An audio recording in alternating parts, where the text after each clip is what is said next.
Dios les bendiga. Casi son las 12, entonces casi buenas tardes.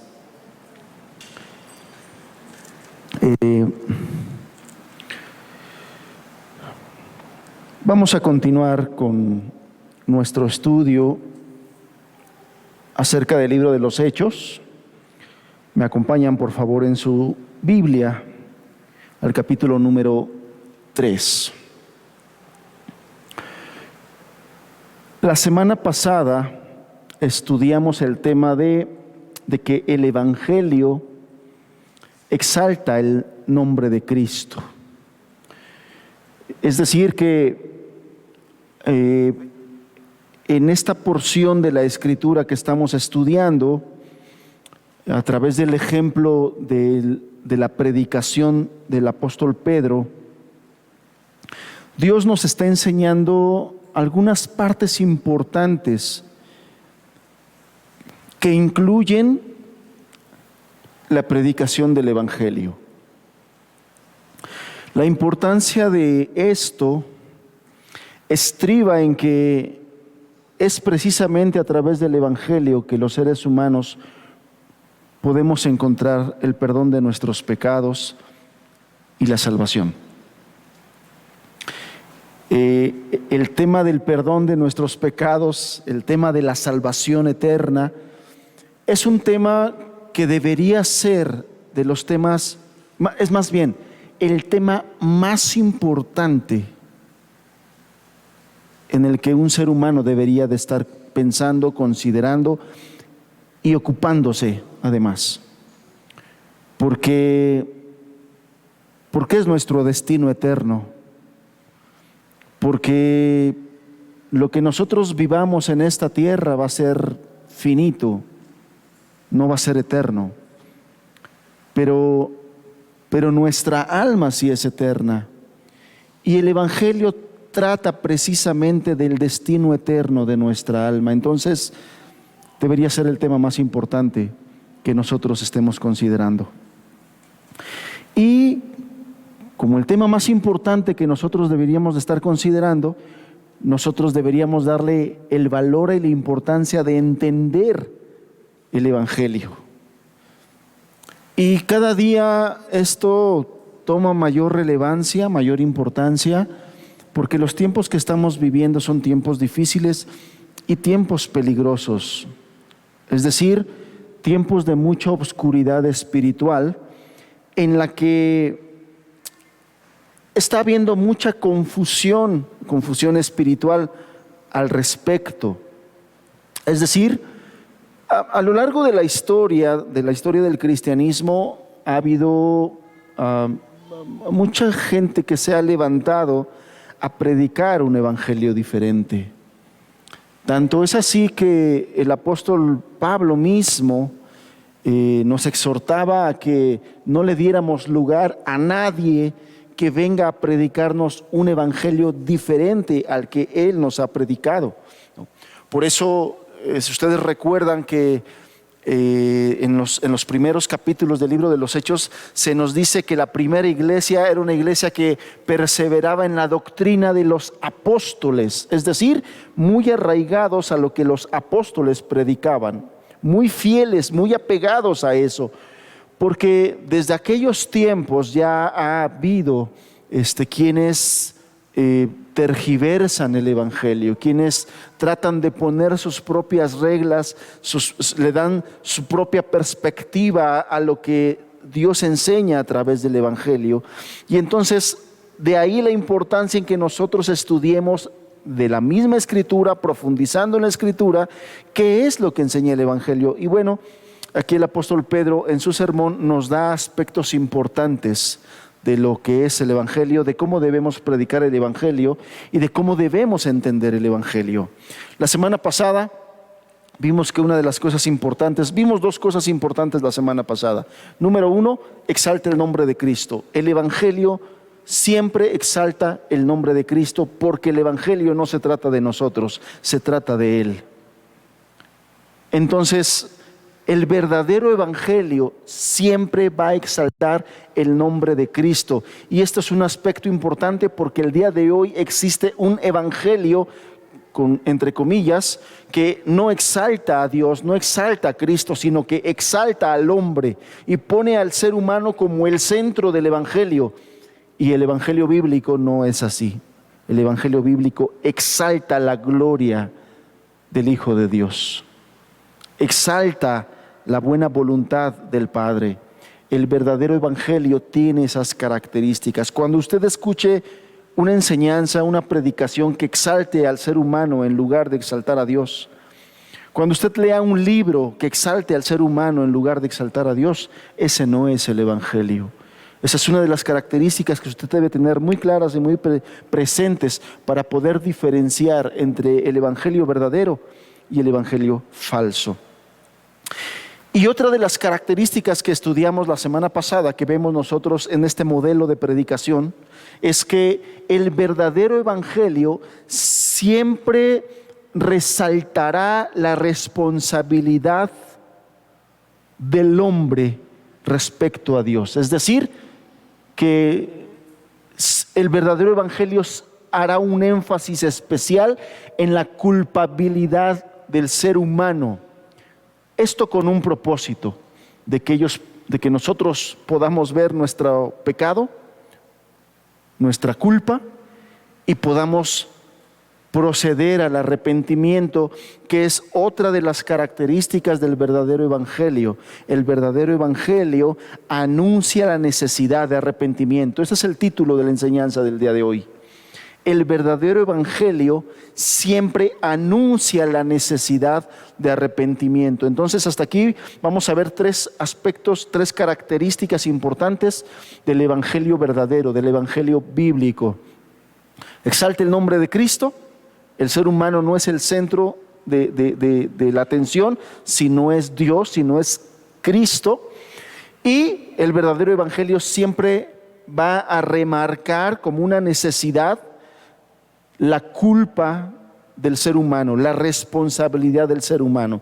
Como el apóstol Pedro aquí hace responsables a las personas que le están escuchando de sus pecados, de la muerte del Hijo de Dios, de cómo con sus maldades, con sus pecados, llevaron y dieron muerte al Hijo de Dios.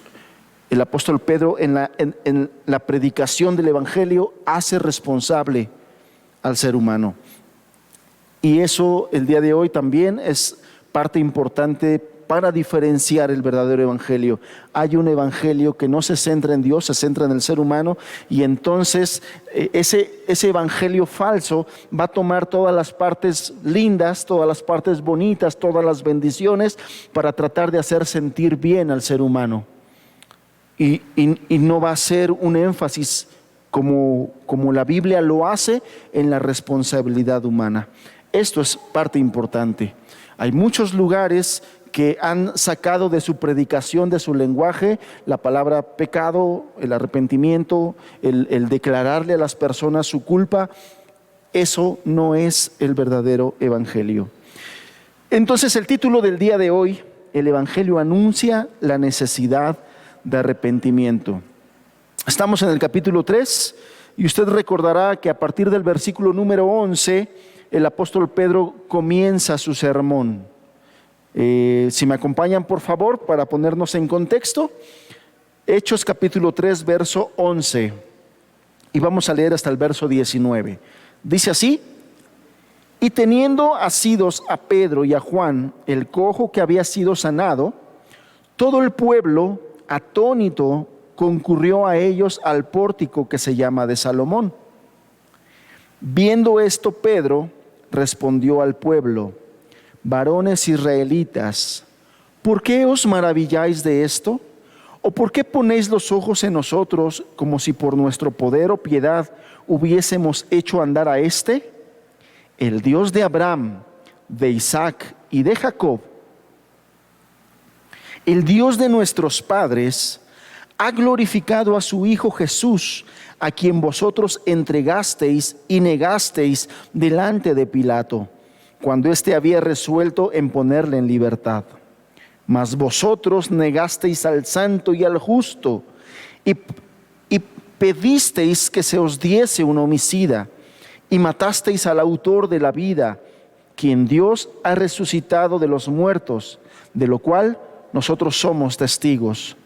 Y por la fe en su nombre, a este que vosotros veis y conocéis, le ha confirmado su nombre, y la fe que es por él, ha dado a esta completa sanidad en presencia de todos vosotros. Mas ahora, hermanos, sé que por ignorancia lo habéis hecho, como también vuestros gobernantes. Pero Dios ha cumplido así lo que había anunciado por boca de todos sus profetas, que su Cristo había de padecer. Verso 19.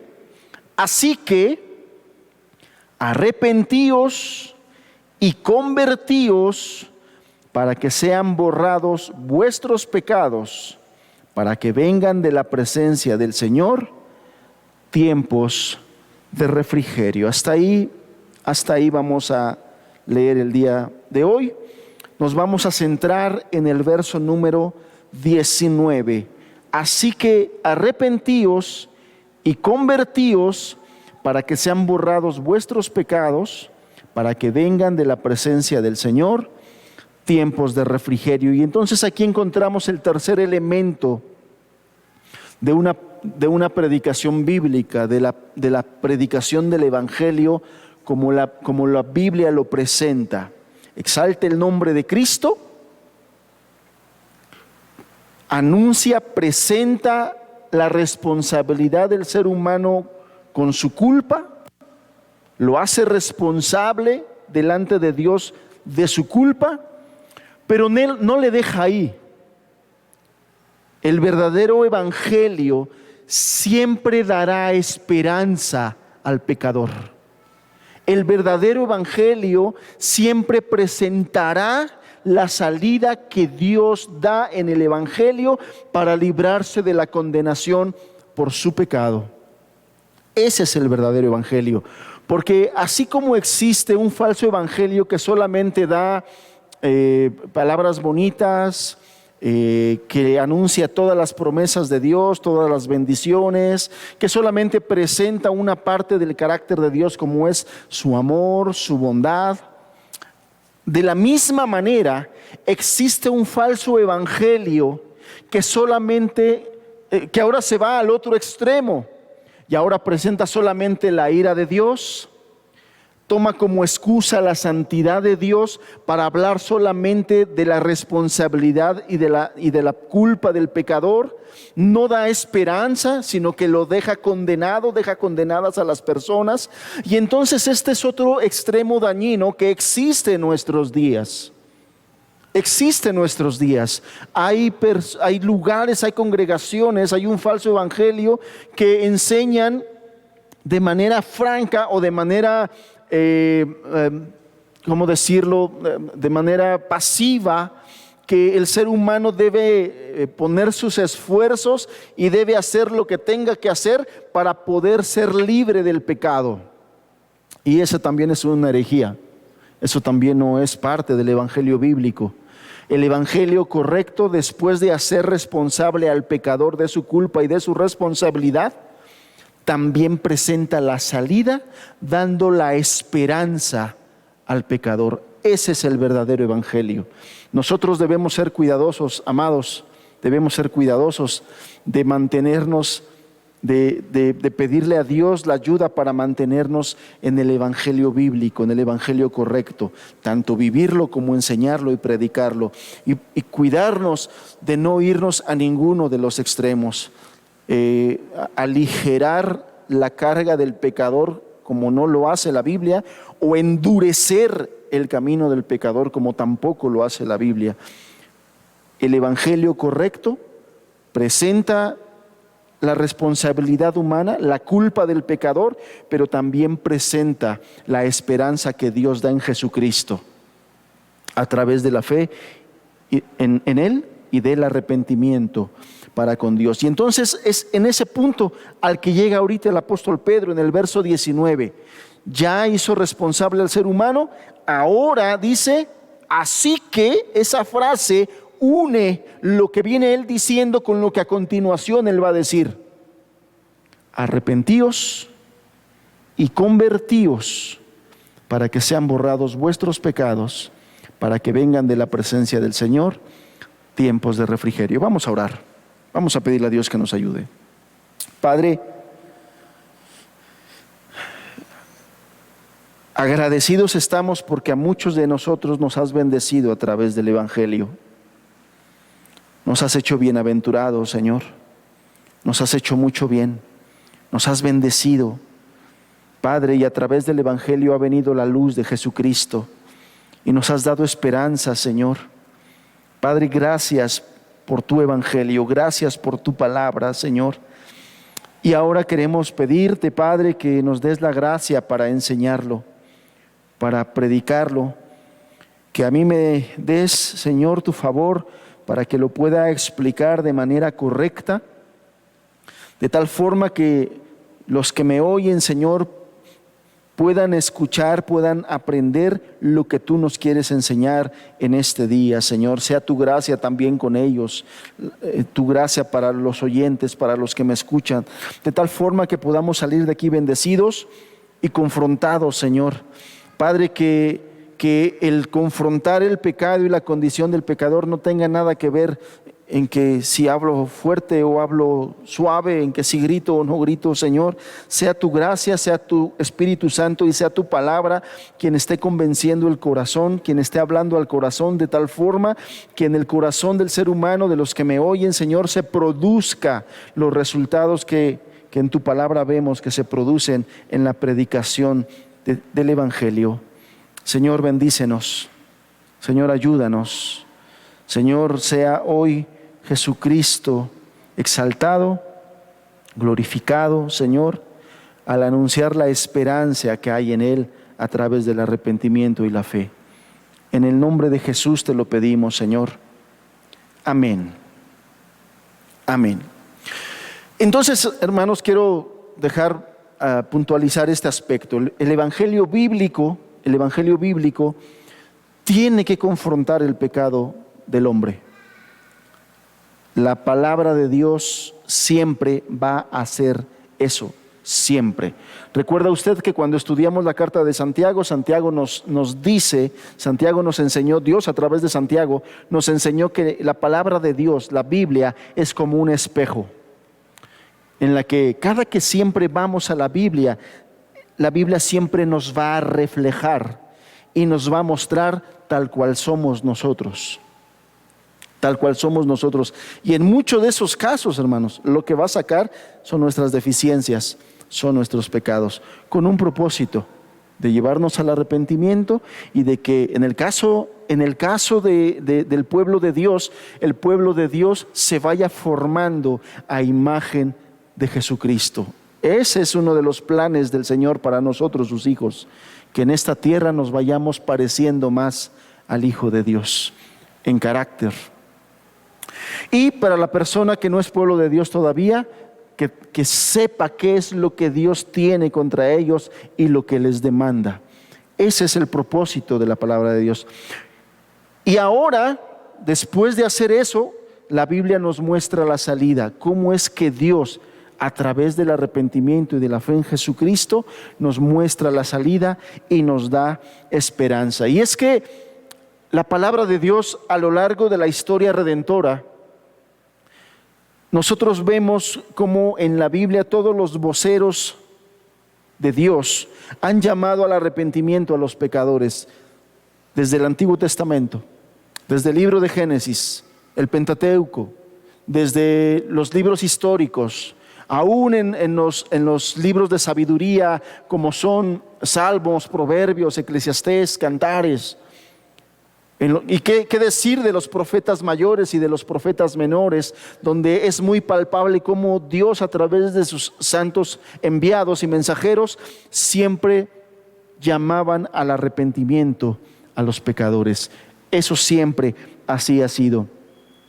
Si me acompañas en tu Biblia, por ejemplo, en el libro del profeta Jeremías, por ponerte un ejemplo, Jeremías capítulo 8,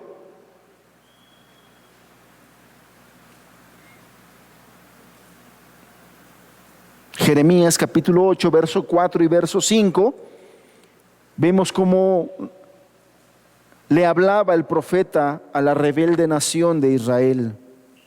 Dice así, versículo 4, así ha dicho Jehová, el que cae no se levanta, el que se desvía no vuelve al camino. ¿Por qué este pueblo de Jerusalén rebelde con rebeldía perpetua? Abrazaron el engaño y no han querido volverse. De manera muy clara vemos un ejemplo de cómo Dios a través de sus profetas llamaba a los pecadores al arrepentimiento. Te leo como dice Ezequiel 14, verso 6. Por tanto, di a la casa de Israel, así dice Jehová el Señor, convertíos y volveos de vuestros ídolos y apartad vuestros rostros de todas vuestras abominaciones. Estoy tomando dos ejemplos donde en uno de ellos el profeta toma la palabra de arrepentimiento, de volverse, y el profeta Ezequiel toma la palabra de convertíos, porque el texto que estamos estudiando dice arrepentíos y convertíos. Y ese ha sido siempre el llamado de Dios a la raza humana. También nos queda el ejemplo de cómo esa nación de Israel se negó a escuchar a los profetas de Dios y bueno, sufrió las terribles consecuencias de destrucción y de cautiverio. Si nosotros seguimos leyendo en este mismo tenor, nos damos cuenta cómo en el mensaje en el Nuevo Testamento no cambió, sigue siendo el mismo. Si buscas en tu Biblia Mateo 3, vemos nosotros el ejemplo de Juan el Bautista, por ejemplo. Verso 1 y verso 2 de Mateo 3, dice que en aquellos días vino Juan el Bautista predicando en el desierto de Judea y diciendo, ¿cómo decía? Arrepentíos, porque el reino de los cielos se ha acercado. Te leo como dice el verso 17 de Mateo 4, si lo quieres buscar. Mateo 4, 17 dice que desde entonces comenzó Jesús a predicar y a decir, arrepentíos, porque el reino de los cielos se ha acercado. El mensaje no cambia en el Nuevo Testamento, en los evangelios, y si luego vamos nosotros a la predicación apostólica, es decir, a las cartas apostólicas, en el libro de los Hechos, por ejemplo, leímos ya como en el día de Pentecostés, Pedro ordena a sus oyentes allá en Hechos 2, verso 38, y les dice, arrepentíos y bautícese cada uno de vosotros en el nombre de Jesucristo para perdón de vuestros pecados. Aquí estamos leyendo, estamos oyendo cómo predicaba el evangelio el apóstol Pedro, y el apóstol Pablo no era diferente. El ministerio del apóstol Pablo estaba caracterizado por hablar constantemente y exhortar hacia el arrepentimiento. Por ejemplo, cuando él hablaba a la iglesia de Éfeso, en Hechos 20, verso 21, se nos dice que él testificando a judíos y a gentiles acerca del arrepentimiento para con Dios y de la fe en nuestro Señor Jesucristo. Este contexto es importante, hermanos. Es importante ver cómo hay una congruencia en todas las escrituras en este mensaje. El mensaje del arrepentimiento es totalmente bíblico, totalmente importante, y en todas las escrituras lo vemos, y en todas las escrituras lo notamos. Hay quienes han venido a escucharnos y nos han juzgado por el hecho de decir que constantemente estamos hablando del pecado y constantemente estamos hablando del arrepentimiento. Bueno, pues es que eso es lo que leemos en la escritura, es que eso es lo que vemos. Si nosotros a usted no le predicamos el arrepentimiento para con Dios y la fe en Jesucristo, nosotros estamos tomando el papel de un falso profeta. estaríamos siendo nosotros falsos profetas.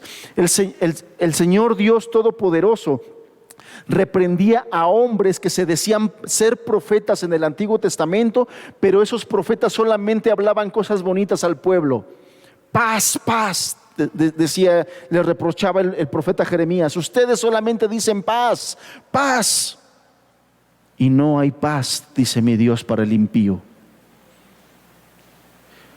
La paz de Dios nunca puede venir a una persona apartada del arrepentimiento, porque es a través del arrepentimiento y de la fe en que puedes estar reconciliado con Dios. Y solamente en una reconciliación con Dios es que puedes tú tener verdadera paz. El Señor Jesús dijo: yo no doy esa paz como el mundo la da. Y es que la paz que el mundo da es tan diferente a la paz que Dios da.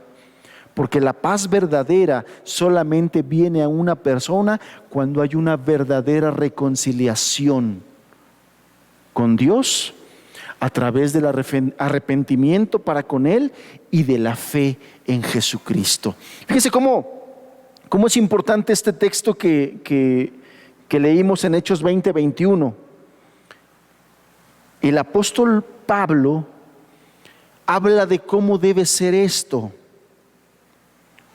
testificando a judíos y a gentiles. Fíjese cómo lo dice, acerca de el arrepentimiento para con Dios. El arrepentimiento, y de manera muy específica dice, ¿para con quién es el arrepentimiento? El arrepentimiento para con Dios y de la fe en nuestro Señor Jesucristo. Hay personas que entienden que están haciendo mal y ellos piensan que pedirle perdón a su esposa, pedirle perdón a su esposo, pedirle perdón a sus padres, pedirle perdón a sus hermanos, pedir perdón a la persona que ellos piensan que ofendieron es suficiente. El Evangelio nos enseña que a la primer persona que el ser humano ofende es a Dios. Por eso es que el arrepentimiento primeramente tiene que ser para con Dios. El arrepentimiento genuino, el arrepentimiento bíblico, primeramente es para con Dios.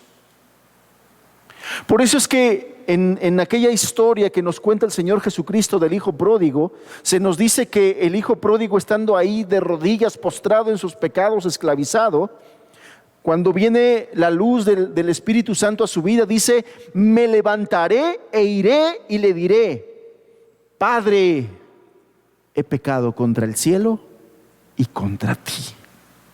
¿A quién se estaba refiriendo? Al Padre. No solamente es necesario cambiar en algunas cosas. Eso no es arrepentimiento genuino. No solamente es decir, antes lo hacía, ahora ya no lo hago. No, no solamente es dejar de hacerlo.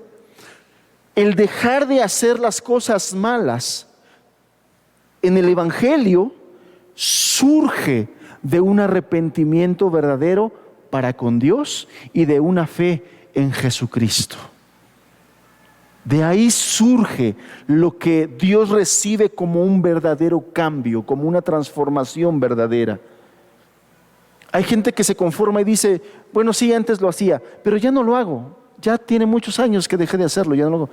Eso está bien. Pero hay un asunto que con solo dejar de hacer lo malo no se arregla.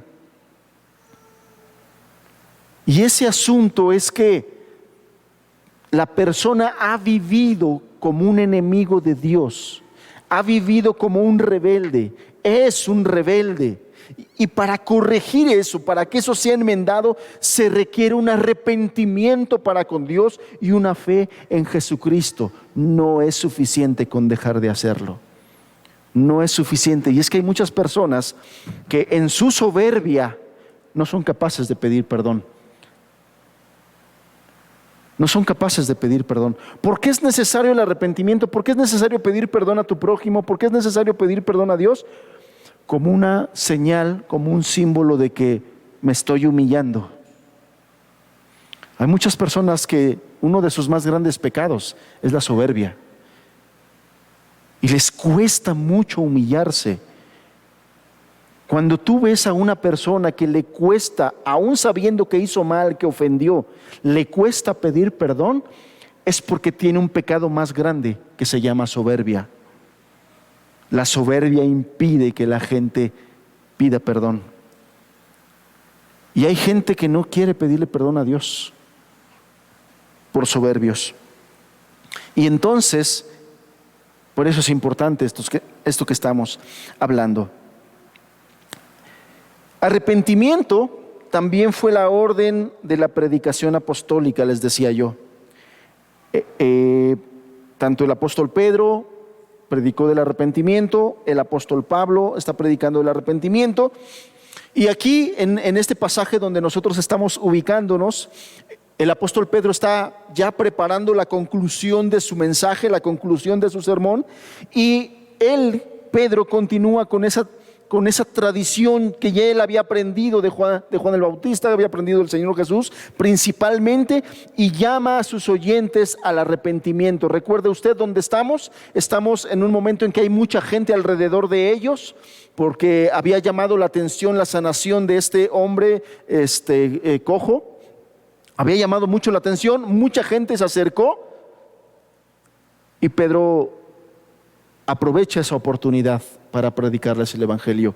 Y él aquí ya está en la conclusión de su sermón y los lleva al arrepentimiento. Les dice que ellos debían arrepentirse por haber rechazado a su Mesías y por estar en rebelión contra Dios. El pecado más grande del ser humano no son sus mentiras, no es su adulterio, el haber sido infiel a su esposo o a su esposa.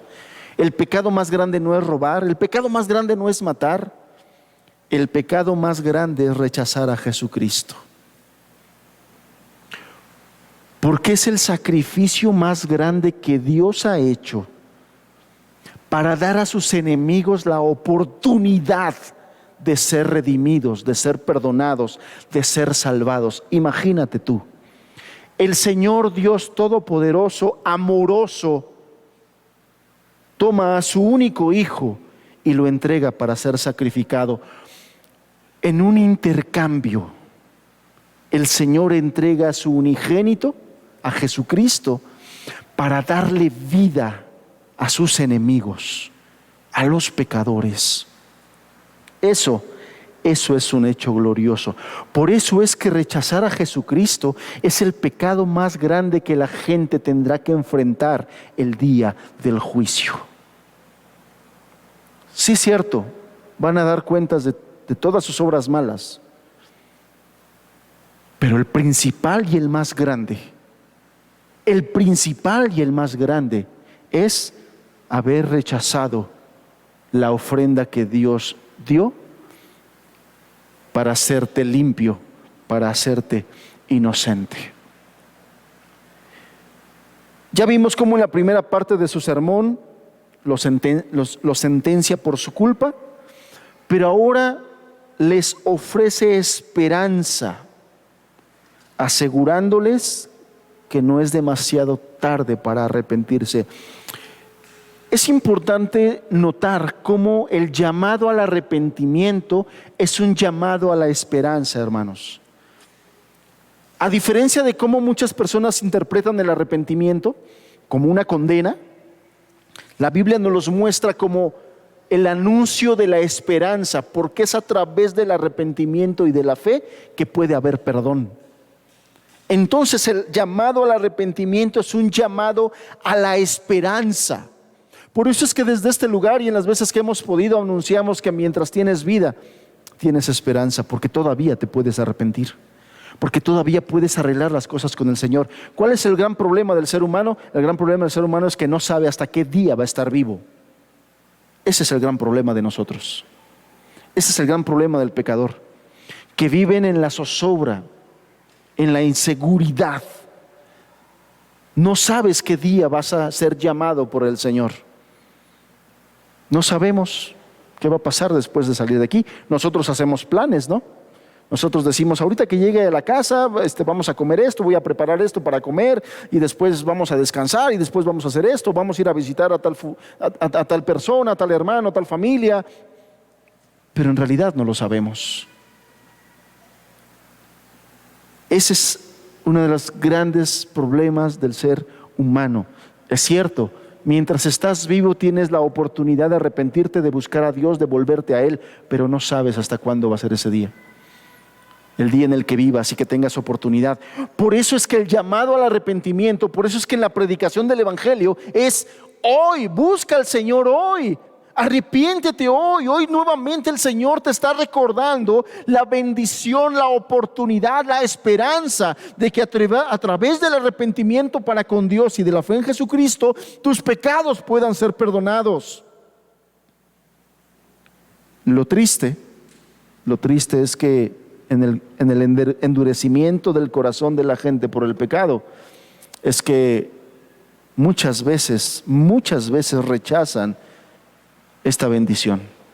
Y yo no sé cuántas personas hoy nuevamente rechazarán la oportunidad que el Señor les está dando a arrepentirse y a volverse a Dios. Arrepentimiento es un término clave en el Nuevo Testamento. El término griego es metanoia, o en algunos libros lo encontrarás como metanoeo, que significa arrepentirse, y el sentido estricto es cambiar de opinión o de propósito. Eso es el significado de arrepentimiento. ¿Por qué es importante entenderlo? Bueno, porque en nuestra cultura popular, en nuestra cultura tradicional, muchos de nosotros tenemos la idea de que arrepentirse es, bueno, le voy a pedir disculpas. Le voy a decir que lo siento y que me duele haberlo hecho.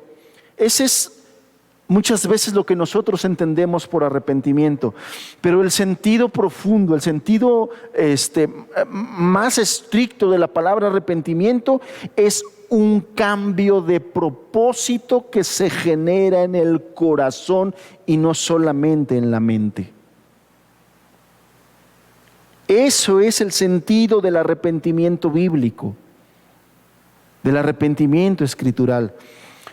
¿Qué es lo que pasa cuando una persona influenciada por la palabra de Dios, por el Espíritu Santo, se va a arrepentir? Bueno, generalmente lo que pasa en un llamado así, en una influencia así espiritual de parte de Dios, de parte de la Escritura, es que la persona sí va a pedir perdón, le va a pedir perdón a Dios, ya dijimos, le va a pedir perdón a su prójimo, ya dijimos. Algunas veces o muchas veces están involucrados las emociones, es decir, una persona influenciada por el Espíritu Santo, el arrepentimiento, puede llorar o no puede llorar. Esto no es estrictamente necesario o característico de un arrepentimiento genuino.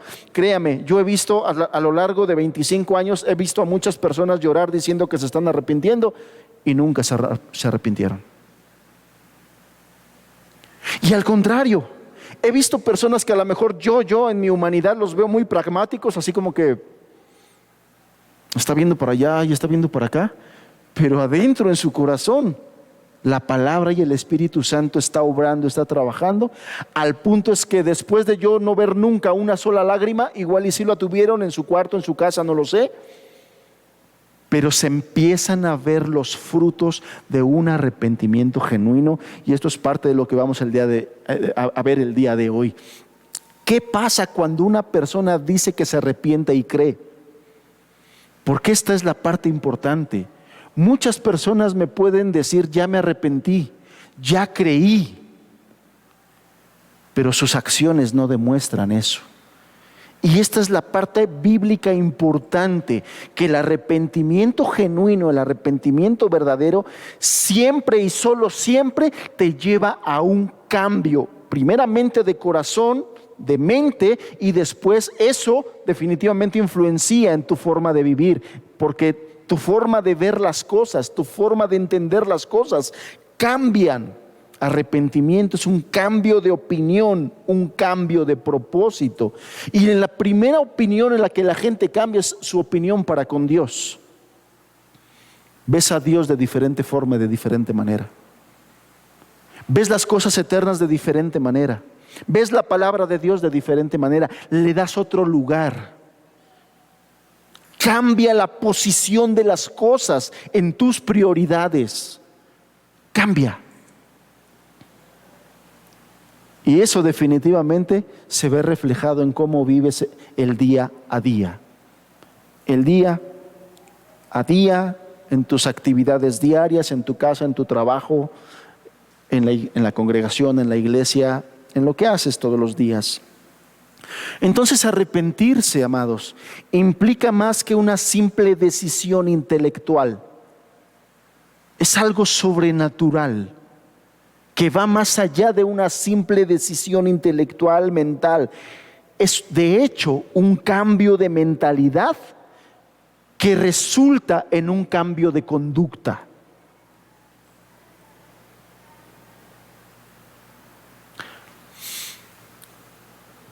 Seguramente lo han leído muchos de ustedes.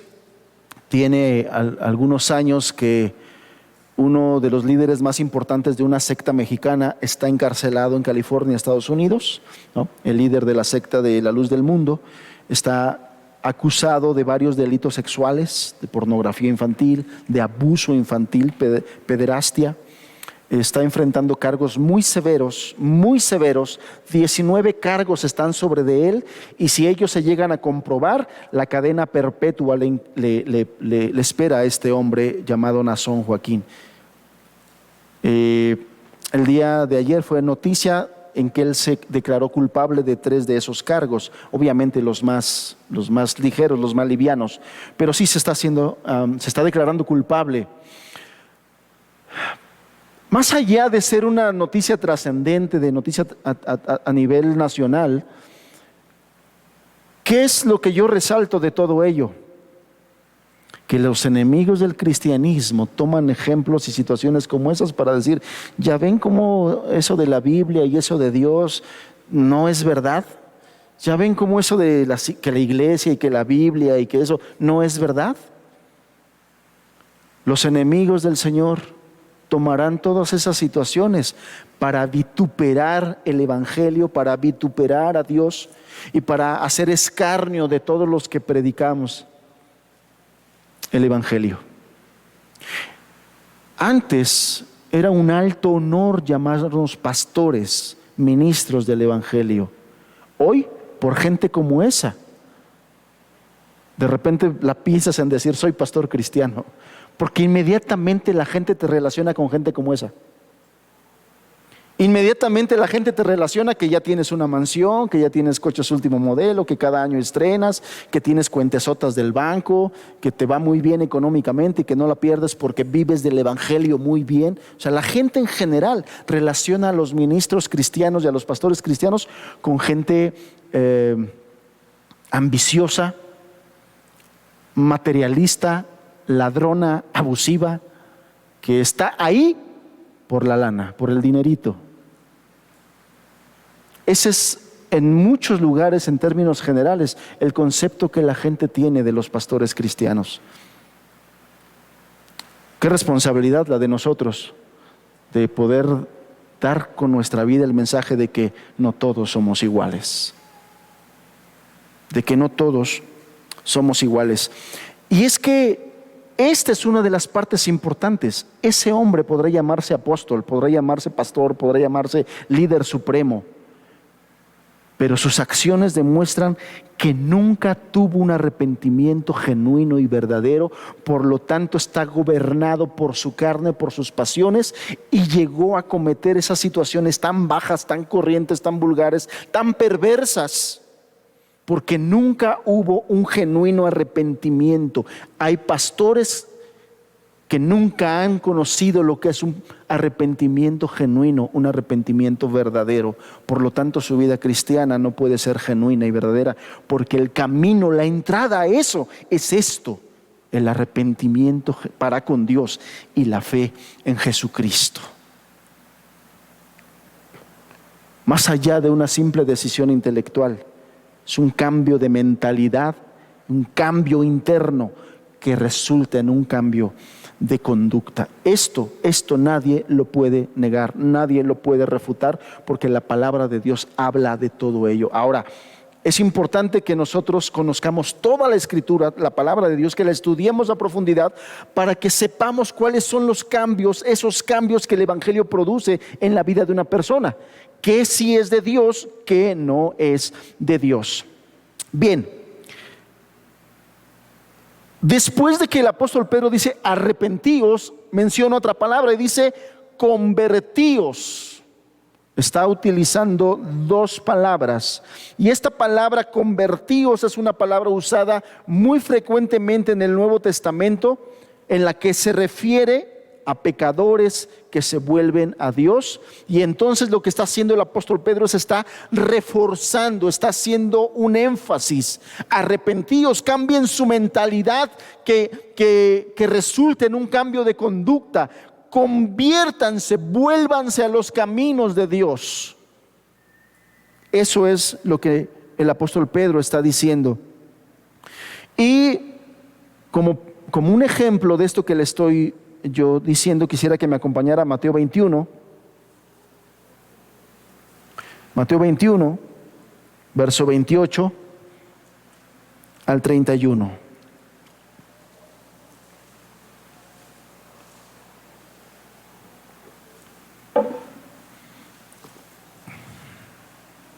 Dice así, Mateo 21, verso 28, pero ¿qué os parece? Un hombre tenía 2 hijos, y acercándose al primero le dijo: hijo, ve hoy a trabajar a mi viña.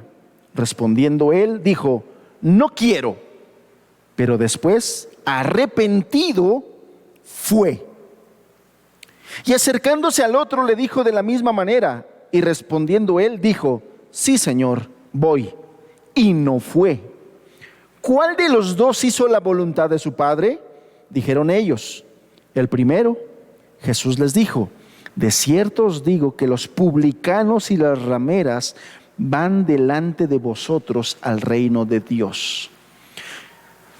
El Señor Jesús está poniendo un ejemplo y le está hablando a judíos, y entre esa gente había gente religiosa, fariseos.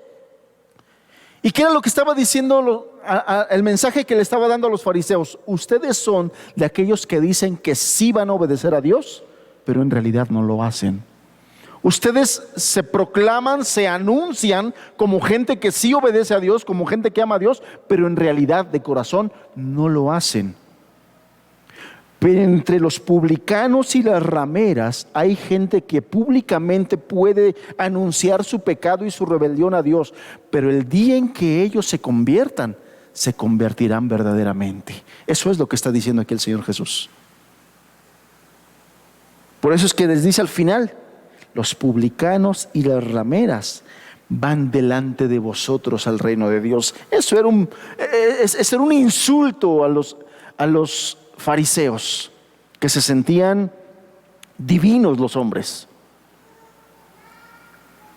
Los publicanos y las rameras, como diciéndoles: en su búsqueda de Dios, yo conozco gente publicana muy pecadora, que cuando entienden el Evangelio son muy sinceros, de corazón se vuelven a Dios, de corazón se vuelven a Dios. Entonces, veamos cómo el segundo hijo no solamente cambió su opinión, sino que siguió esa decisión con un cambio de conducta, ¿no? Dijo: no voy, pero después se arrepintió. ¿Y qué fue lo que pasó? Sí fue. O sea, su cambio de opinión no se quedó ahí, también hubo un cambio de conducta. Esto es una parte, un aspecto importante del arrepentimiento bíblico, del arrepentimiento verdadero. Cuando Juan el Bautista predicaba, él exigía que todo el que afirmara haberse arrepentido validara tal confesión con la evidencia de una vida transformada. Él exigía frutos dignos de arrepentimiento, allá en Mateo 3, versos 6 y 8. Juan el Bautista exigía frutos dignos de arrepentimiento. Nosotros como ministros cristianos, como pastores, como servidores del Señor y servidores de ustedes, cuando platicamos acerca de la salvación, del perdón, una de las cosas que nosotros validamos, vemos, ponemos atención es a esos frutos dignos de arrepentimiento. Juan el Bautista está diciendo, está afirmando que cuando una persona se arrepiente hay un cambio de conducta, hay un cambio de su forma mala de vivir, hay un cambio en cómo vive, en sus pecados.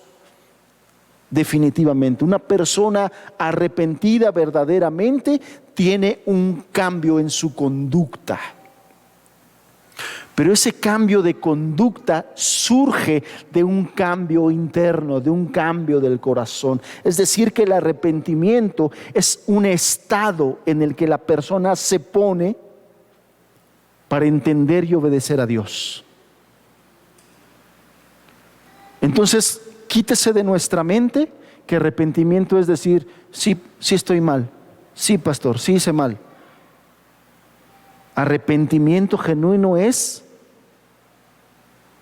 hay un cambio de conducta. Lo que el profeta Isaías decía, deja de hacer lo malo. Y como es un cambio interno, un cambio desde adentro, tiene la gracia de Dios para empezar a hacer lo bueno. Hay la gracia y el respaldo del Señor.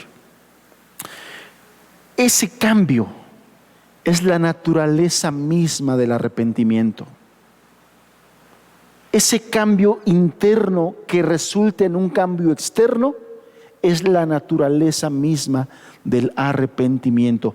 Por eso es que el tema del arrepentimiento no solamente es un tema de evangelismo, de hablarle a una persona acerca del evangelio, de que tiene que acercarse a Dios, de que tiene que volverse. Esta naturaleza del arrepentimiento hace que el tema en sí mismo sea un tema constante para nosotros los cristianos, hermanos. En esa santificación que el Espíritu Santo que mora en nosotros está llevando a cabo, constantemente nos va a hacer ver en qué estamos mal, en qué estamos fallando, en qué estamos pecando contra Dios y contra nuestro prójimo. ¿Y qué es lo que Él espera? Que nosotros vayamos en ese arrepentimiento. Por cuanto el Espíritu Santo mora en el creyente, el Espíritu Santo nos estará llevando de manera constante a un cambio de mente que nos lleve a un cambio de conducta. Si nosotros no estamos haciendo eso, estamos viviendo rebeldes, está habiendo rebeldía al Señor, no estamos haciéndole caso, no le estamos obedeciendo. Cuando el Señor viene a revelarnos y hacernos entender algo en lo que estamos mal, lo que Él espera es que nosotros obedezcamos. Entonces, en términos generales, el plan de Dios para los hombres es que ellos se arrepientan y vivan en ese arrepentimiento. Insisto, el arrepentimiento es un estado del corazón. Un cristiano que cuando el Señor le reprende en algo y le hace entender que está mal, no se arrepiente, él no está en un estado de arrepentimiento de corazón.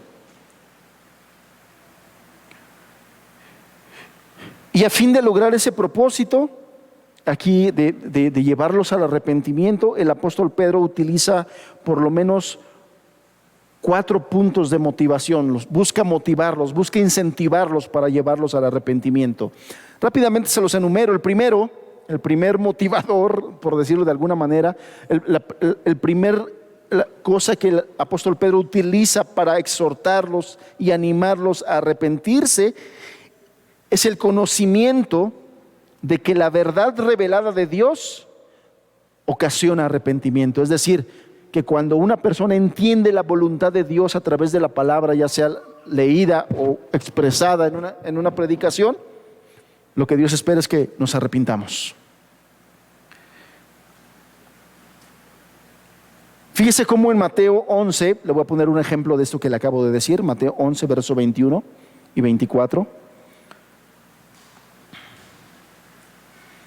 El Señor Jesús le habla reprendiendo duramente a las ciudades de Corazín, de Betsaida y de Capernaum, y las reprende duramente por negarse a arrepentirse.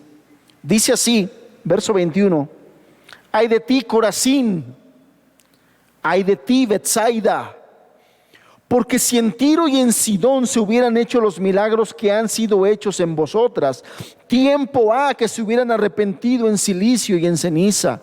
Por tanto os digo que el día del juicio será más tolerable el castigo para Tiro y para Sidón que para vosotras. Y tú, Capernaum, que eres levantada hasta el cielo, hasta el Hades serás abatida, porque si en Sodoma se hubieran hecho los milagros que han sido hechos en ti, habría permanecido hasta el día de hoy.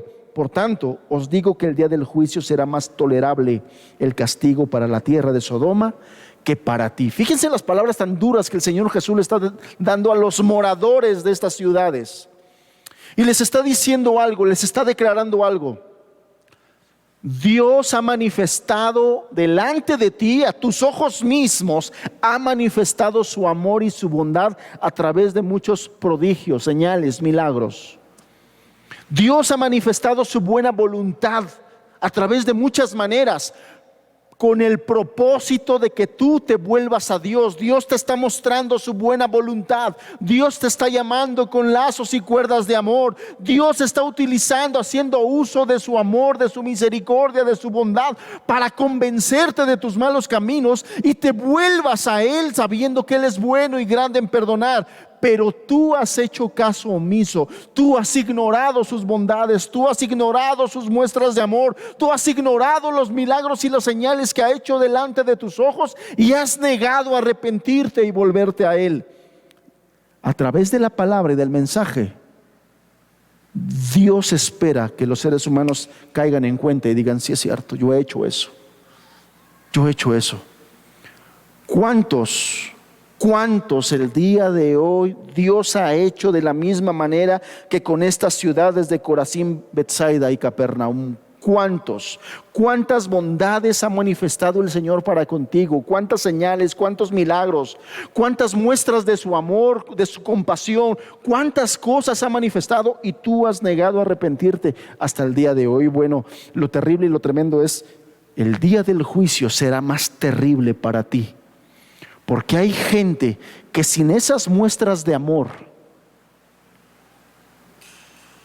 han reconocido su pecado y su maldad, han reconocido su ingratitud y se han vuelto a Dios. Esto es lo que el Señor Jesús está diciendo. Y a ti, que te ha mostrado de tantas formas y de tantas maneras su amor y su cuidado, hasta el día de hoy sigues rechazando su misericordia. Entonces, a través de un llamado como ese, es que el Señor, a través en la predicación del Evangelio, busca que los hombres se vuelvan a Dios.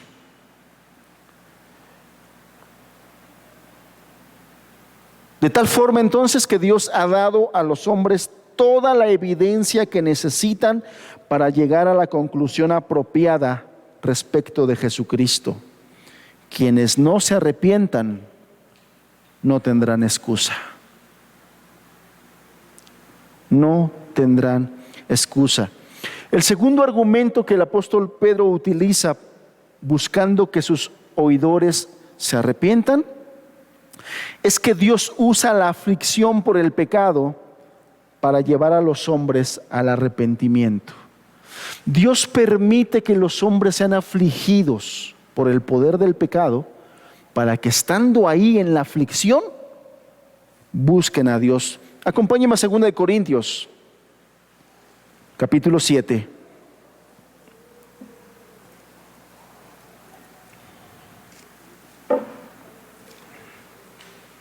Segunda de Corintios, capítulo 7, verso 9 y verso 10. Dice así: ahora me gozo, no porque hayáis sido contristados, sino porque fuisteis contristado para arrepentimiento. porque habéis sido contristados según Dios, para que ninguna pérdida padecieseis por nuestra parte, porque la tristeza que es según Dios produce arrepentimiento para salvación, de que no hay que arrepentirse, pero la tristeza del mundo produce muerte. ¿Qué es lo que nos está diciendo este pasaje? Que a veces Dios permite, nos deja a merced de nuestro pecado y de sus consecuencias. Que nunca se le olvide esto: el pecado siempre tiene consecuencia. Siempre. No hay forma de que nos libremos de las consecuencias del pecado. No hay forma. El pecado siempre tiene consecuencia. La única forma en que podemos escapar del pecado es yendo a Jesucristo en fe y a Dios en arrepentimiento. Pero este pasaje nos está diciendo que el Señor nos deja a veces a merced de las consecuencias de nuestro pecado. Dice: ahora me gozo, dice el apóstol Pablo, no porque haya sido contristado, sino porque fuiste contristado para arrepentimiento. Es decir, porque eso que pasaste por culpa de tu pecado, por culpa de tu necedad, finalmente te ayudó a entrar en razón y te volviste a Dios. Algunas personas he escuchado que se preguntan y dicen: ¿por qué si Dios es bueno? ¿Por qué si me han dicho que Dios es amor y Dios me ama? ¿Por qué permite que me esté pasando esto? Bueno, aquí tienes una respuesta. Porque en tu duro corazón y en tu necedad, a pesar de las cosas buenas que el Señor permite, tú sigues ignorándolo. Y entonces el Señor dice: bueno, ok, ¿quieres esa vida? Bueno, voy a dejar que el pecado en el que tú voluntariamente estás te pague conforme tú mereces. Y esa aflicción que causa el pecado, muchas veces, y aquí el apóstol Pedro es lo que está diciendo, es: espero que te haga reflexionar y que te vuelvas a Dios. Somos tan necios, hermanos. Somos tan tercos.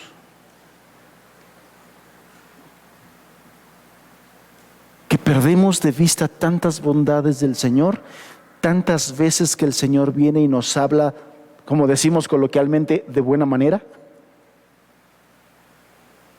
y no entendemos. Y no entendemos. Hace muchos años platiqué con un hombre que estaba inválido de la cintura hacia abajo. Es decir, perdió toda sensibilidad. No tenía sensibilidad de la cintura hacia abajo. Por lo tanto, andaba en silla de ruedas. Y en una ocasión, yo todavía siendo soltero, hubo un retiro allá donde nosotros vivíamos en la comunidad, un retiro espiritual. Él no era de esa comunidad, era de otro lugar, de otro estado inclusive, de por aquí cerca. Y bueno, como llegaron al retiro, les buscaron dónde hospedaje. Y nosotros en casa, bueno, mis padres ofrecieron hospedaje a él y a su familia. Entonces, preguntaron que dónde se podía quedar este hermano, pero que necesitaba algunos cuidados especiales por cuanto él no se podía valer por sí mismo. De hecho, recuerdo bien, no asistió su esposa ni sus hijos, solamente asistió él, perdón.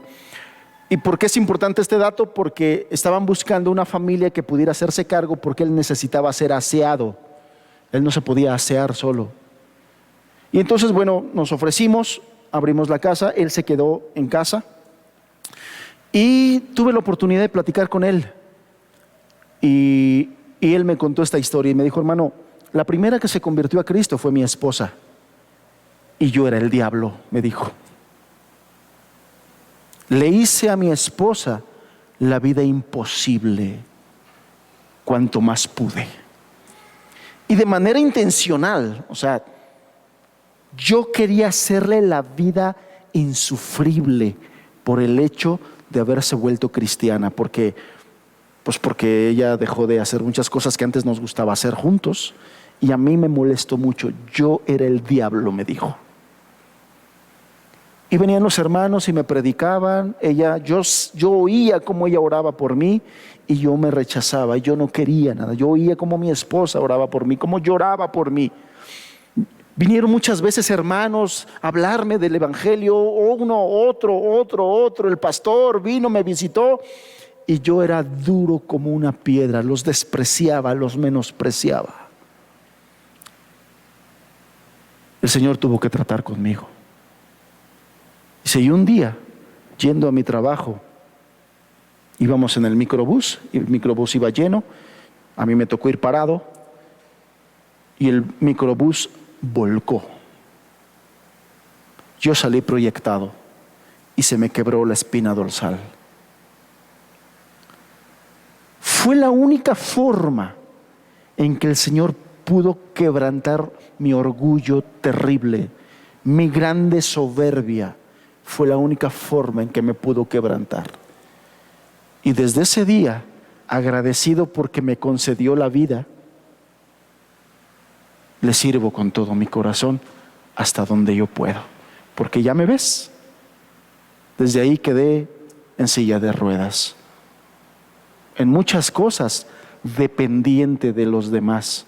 Dice, para mí es vergonzoso que tú me estés limpiando, hermano. Él me dijo, para mí es vergonzoso que tú me tengas que limpiar, porque teníamos que asearlo cuando hacía sus necesidades fisiológicas. Él no sentía cuando evacuaba, teníamos que limpiarlo. Dice, a mí me da pena, pero es la única forma en que el Señor tuvo que doblegar mi soberbia descomunal. A veces el Señor tiene que hacer acciones como esas, porque el corazón del ser humano es tan necio, tan terco. Si hasta el día de hoy no has llegado a ese nivel de trato del Señor, sé sabio, sé inteligente, vuélvete a Dios antes que vengan los días malos. Antes que vengan los días malos.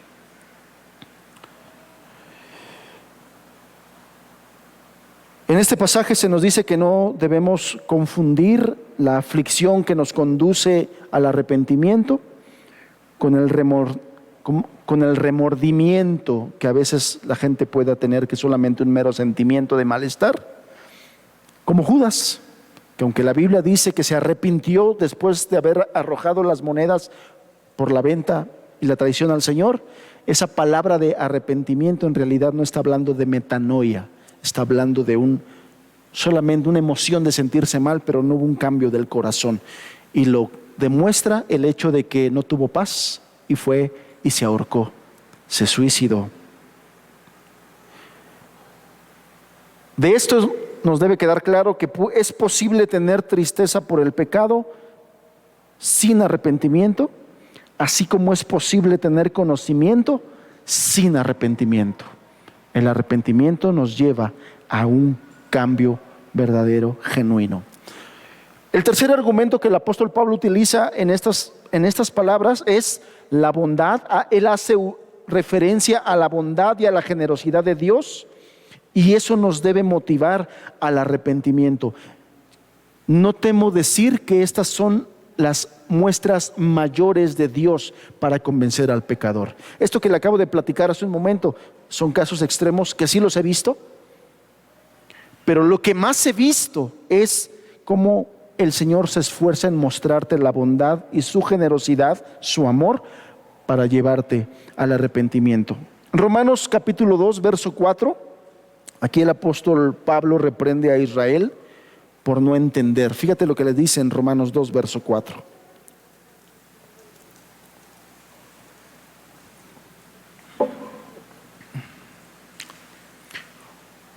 ¿O menospreciáis las riquezas de su benignidad, paciencia y longanimidad, ignorando que su benignidad te guía al arrepentimiento?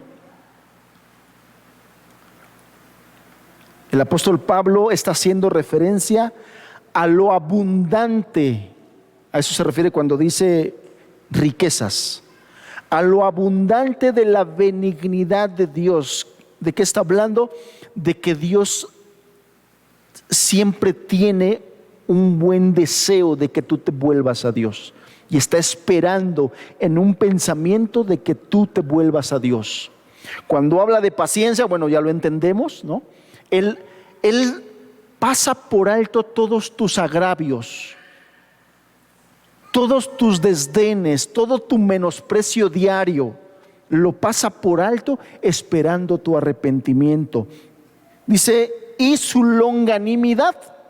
Si no entiendes esta palabra longanimidad, te la explico de manera breve. El carácter o el atributo de longanimidad de Dios, nos está hablando de su carácter. La longanimidad de Dios tiene que ver con la capacidad que Él tiene para soportar tus desprecios, las ofensas por tus pecados, sin destruirte. A eso se refiere longanimidad. Él podría destruirnos en cualquier momento con un chasquido de sus dedos, hermanos. Él podría hacerlo. Si los Salmos dice que con sus dedos formó las estrellas, porque así lo dice, cuando veo los cielos, obra de tus dedos. Si con los dedos pudo crear la belleza y majestuosidad de los cielos, las estrellas, los planetas, por supuesto que puede terminar con la vida del ser humano en un abrir y cerrar de ojos rapidísimo. Él es Dios. Y además nuestro Dios es fuego consumidor. Nuestro Dios, Él podría destruirnos, Él podría acabar con cada pecador que está en este lugar, podría hacerlo así. ¿Sabes qué es lo que lo detiene? ¿Sabes por qué no te ha destruido? A pesar de tu rebeldía, a pesar de tus enojos, a pesar de tu maldad, a pesar de tu desprecio a su Hijo, ¿sabes por qué no te ha destruido? Porque Él es capaz de sufrir eso, de aguantarlo, esperando tu arrepentimiento.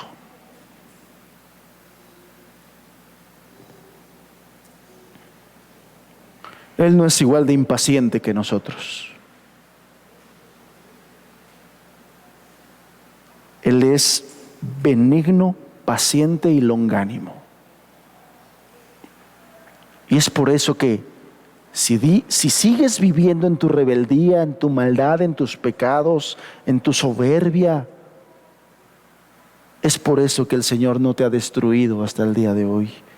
Si llevas varios años despreciando a Jesucristo, a pesar de que se te ha predicado de muchas formas y maneras, la única razón por la que estás vivo y me estás escuchando el día de hoy es porque el Señor es benigno, paciente y longánimo para contigo. Esa es la única razón. Y además, abundantemente.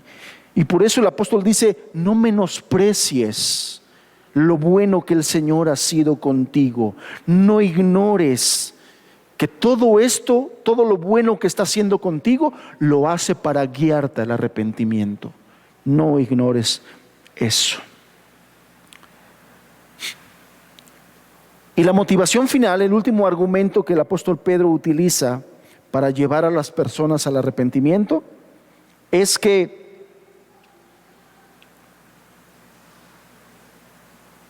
hay un juicio final. El apóstol Pablo, hablando con los atenienses paganos,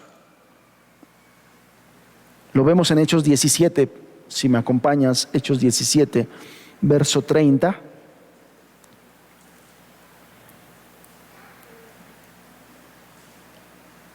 Estas son las palabras que el apóstol Pablo utiliza.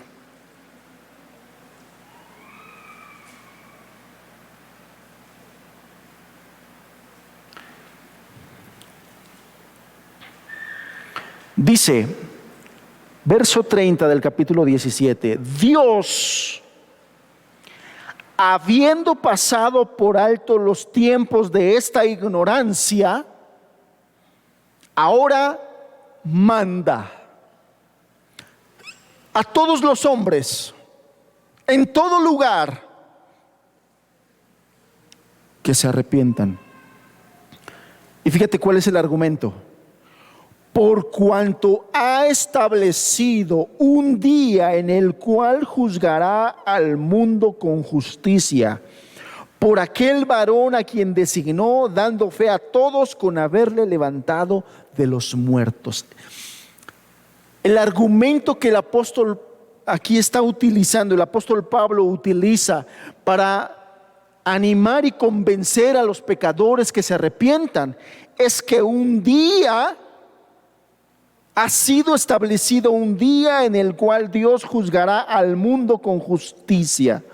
Va a haber un día en el que seremos juzgados.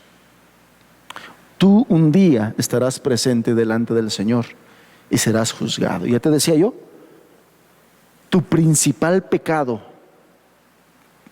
el pecado más grave que ese día el Señor sacará a relucir y lo pondrá delante de ti, es el desprecio con el que has tratado a Jesucristo y lo has rechazado y no te has querido volver a Él y no te has querido entregar a Él.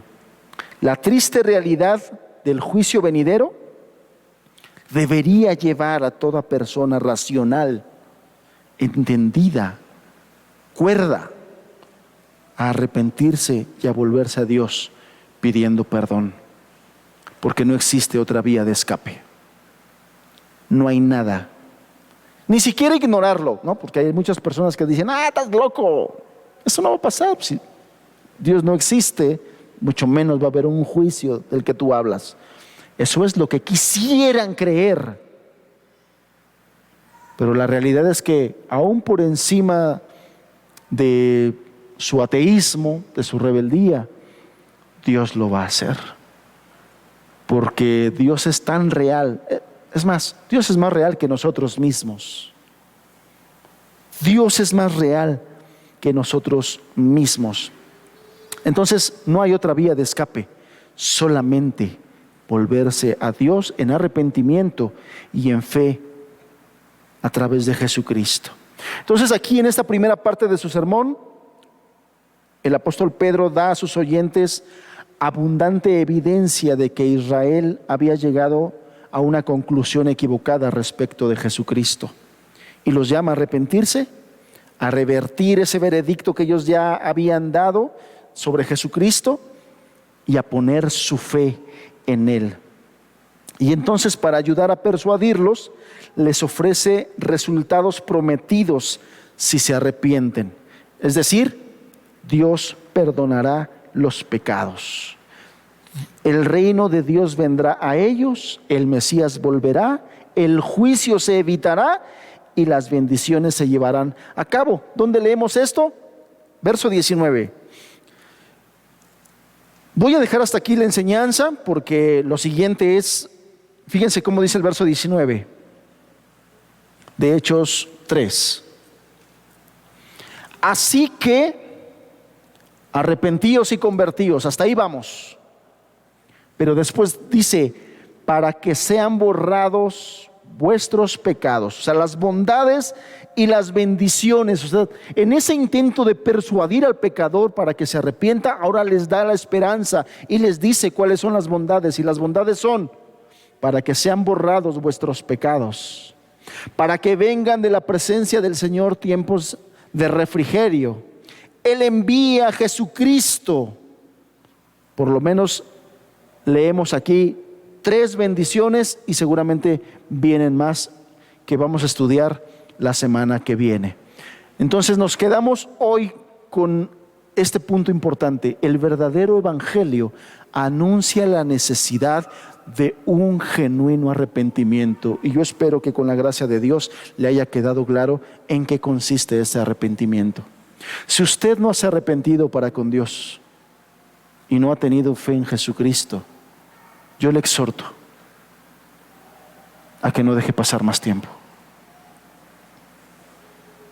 Hay esperanza, hoy hay esperanza, mañana no lo sé, por cuanto no sé si usted estará mañana o yo estaré mañana, no lo sabemos. Hoy todavía hay esperanza. Vuélvase a Dios, recuerde todas las bondades que el Señor ha tenido para con usted, capitalícelas, haga cuentas Dese cuenta cómo el Señor ha sido bueno con usted, a pesar de que usted no se lo merece. No espere el día malo. No espere un verdadero juicio de arriba. No espere que el Señor con mano dura le llame y le trate. Si al día de hoy lo he estado llamando con cuerdas de paciencia, de benignidad, de longanimidad, de amor, no espere. Y sepa, recuerde que habrá un día, un juicio en el que todos tendremos que dar cuentas. Vamos a orar.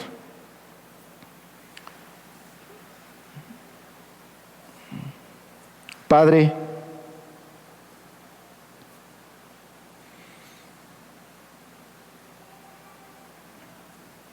gracias por la esperanza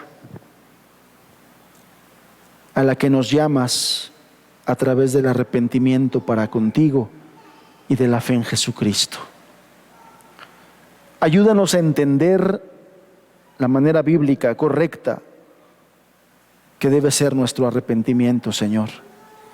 No nos dejes amoldarlos a este mundo y a sus pensamientos y filosofías baratas. Ayúdanos a entender tu palabra y que nos brille la Escritura, Señor. Lleva a quien lo necesite a volverse a ti en un arrepentimiento genuino y verdadero.